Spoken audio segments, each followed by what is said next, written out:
اور وہی تو ہے جس نے تمہارے کان اور آنکھیں اور دل بنائے، لیکن تم کم ہی شکر کرتے ہو۔ اور وہی تو ہے جس نے تم کو زمین میں پیدا کیا اور اسی کی طرف تم سب جمع ہو کر جاؤ گے۔ اور وہی ہے جو زندگی بخشتا اور موت دیتا ہے، اور رات اور دن کا بدلتے رہنا اسی کا تصرف ہے۔ کیا تم سمجھتے نہیں؟ بات یہ ہے کہ جو بات اگلے کافر کہتے تھے اسی طرح کی بات یہ کہتے ہیں کہ جب ہم مر جائیں گے اور مٹی ہو جائیں گے اور ہڈیوں کے سوا کچھ نہ رہے گا تو کیا ہم پھر اٹھائے جائیں گے؟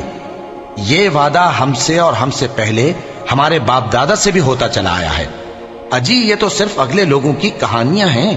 کہو کہ اگر تم جانتے ہو تو بتاؤ کہ زمین اور جو کچھ زمین میں ہے سب کس کا مال ہے؟ جھٹ بول اٹھیں گے کہ اللہ کا۔ کہو کہ پھر تم سوچتے کیوں نہیں؟